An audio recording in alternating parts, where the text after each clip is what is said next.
Días, estimados estudiantes del curso Mejoramiento Animal. En el día de hoy quisiera compartir con ustedes algunos puntos importantes para que puedan resolver sus ejercicios de la actividad número 2.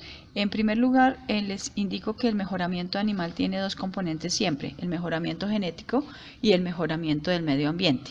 Eso involucra mejoramiento animal. Pero para poder entender nosotros el mejoramiento genético, tenemos que tener las bases de la mejora genética, como algunas mutaciones o como cambios dentro de la molécula del DNA me permiten tener cambios en el producto y por lo tanto tengo diferentes anormalidades que pueden incidir sobre la producción. Para esto tenemos que tener en cuenta que el dogma central de la biología de la biología molecular es que los genes, la herencia está contenida en una molécula de DNA. Esa molécula de DNA, por medio de un proceso que se denomina transcripción, se convierte en una molécula de RNA y esa molécula de RNA se convierte en una proteína. Tanto la molécula de DNA como la molécula de RNA como la molécula de proteína son macromoléculas que están constituidas de diferentes ladrillos estructurales que las componen. En el caso del DNA y de la RNA, los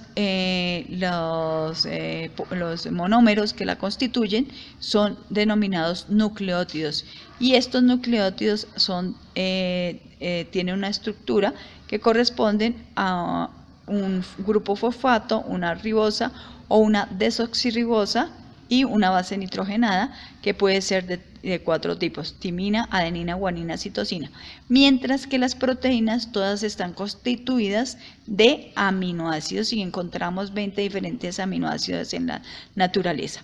Los genes son una secuencia de nucleótidos. Una secuencia de nucleótidos. Si nosotros hiciéramos una disección de un gen, podemos encontrar y determinar diferentes secuencias, pero bueno, eso ya corresponde a otro curso. Lo importante que tenemos que tener en cuenta aquí es que si nosotros modificamos esa secuencia de nucleótidos, muy seguramente vamos a modificar el producto de esa secuencia de nucleótidos, y tenemos diferentes posibilidades al modificar ese producto. Entonces, secuencia de nucleótidos con un marco abierto de lectura que se traduce en una proteína, y esa proteína es una macromolécula de aminoácidos. Un ejemplo para que puedan ustedes realizar sus ejercicios.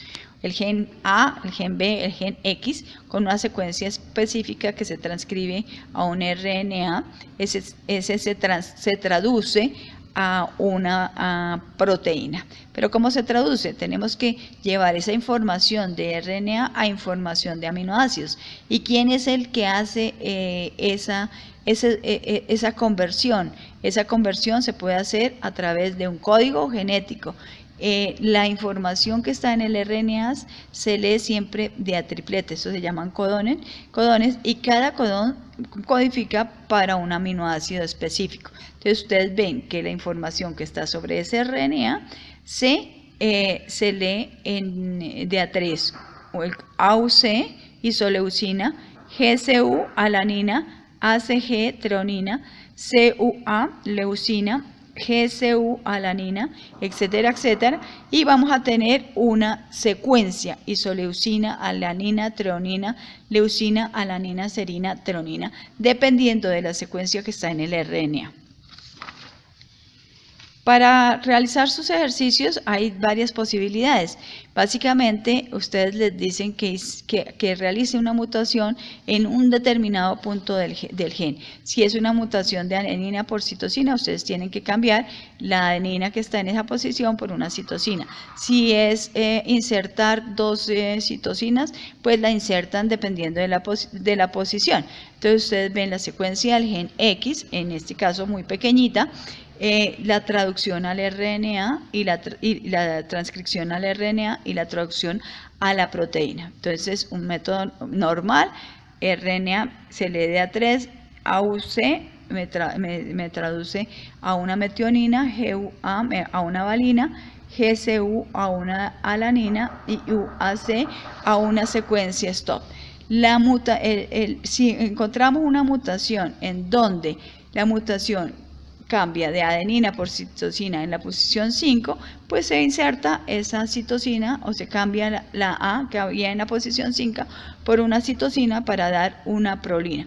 Y la secuencia, ustedes ven que hay una secuencia diferente, porque la normal era metionina, valina, alanina, y la mutada era metionina, prolina, alanina. Igual, si nosotros me piden que tenga una citosina en la posición 8, entonces una citosina en la posición 8 tenemos exactamente el mismo gen, una secuencia en donde en la posición 8 se insertan dos pares de bases. Estas dos pares de bases, fíjense ustedes, aquí lo importante es que hay un cambio de toda la proteína en el momento de la inserción. Si ustedes ven acá, la secuencia de la proteína normal es isoleucina, valina, serina, glicina, serina, mientras que si después de la inserción, pues la secuencia de la proteína nueva es isoleucina, valina, serina, prolina, valina, alanina. Esto lo pueden encontrar en el código genético. Ese código genético lo pueden encontrar por internet en cualquiera de las bases. ¿Ustedes cómo encuentran? Primera base, segunda base y tercera base. Si la primera base es uracilo, la segunda base de ese codón es uracilo y la tercera base es uracilo, ustedes van a ver que el aminoácido que se sintetiza es la fenilalanina. Cordial saludo.